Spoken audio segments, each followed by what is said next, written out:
Can you imagine knowing someone who actively encouraged people to support a sexual predator?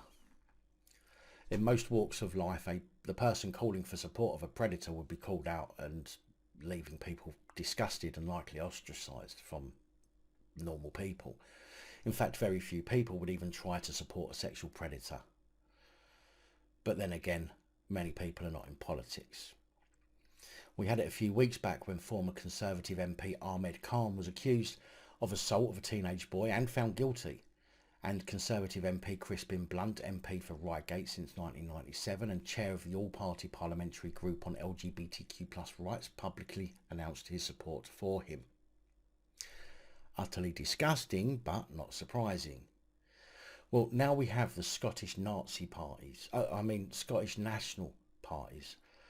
Westminster leader Ian Blackford, who has shown his support and encouragement by trying to encourage colleagues to support SNP MP Patrick Grady, who's a perpetrator of a sexual harassment case. The victim is currently unnamed and was inappropriately touched by SNP MP Patrick Grady at a party in 2016. And 6 Blackford's comments came to light in a leaked recording. Blackford is now facing calls to step down amidst the mounting criticism.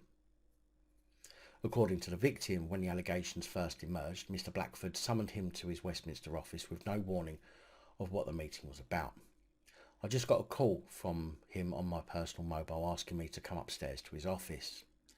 When I got there, Patrick was sitting in the office on the couch crying. Ian asked me to take a seat, and then Patrick started apologising for the incident a year or so in the past. I was 19 or 20 at the time of this meeting. Walking into the party leader's office in Westminster is quite intimidating.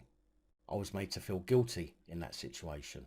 I felt bad for him in that situation. Looking back, that's irrational, but at the time I felt like I had no choice but to accept the apology, and to be honest, I was scared at the time they would affect my career. And honestly, with what has come out since then, I was right to fear that, because that's exactly what's happened. Speaking about Ian Blackford's comments, the victim said, "Ian's position right now is untenable and it will continue to be so. It will only get worse. Ian always talks about wanting to achieve independence, and that's his main goal. Right now he's not doing the independence movement any favours by staying in post. It's time for him to go."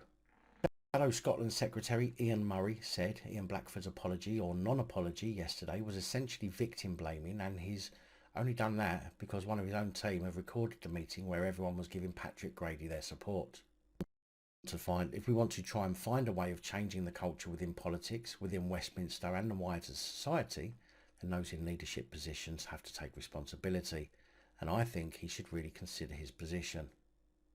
Now, I know this won't shock many of you. It's almost expected of politicians these days. In fact, if we went a full year without hearing something like this, people would be asking questions. But for an elected official talking about supporting a sexual deviant only, for me, cements the idea that there are more of these kind of people in the parliamentary ranks that we know about, or who have yet been caught. And I'm beginning to think nothing short of turning up with torches and pitchforks will change this culture in politicians.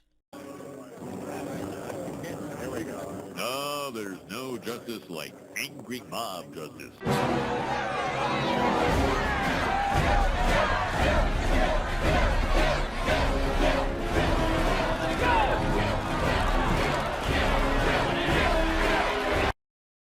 Not that I'm condoning violence, just that you need to remember that with enough people, both the elite and the police would be outnumbered many to one, and I have no doubt that with enough people, the police would simply put their tools down and realise it's an argument they won't ever be able to win. On the flip side, it's people in the public domain that need to realise it's a battle that we can win.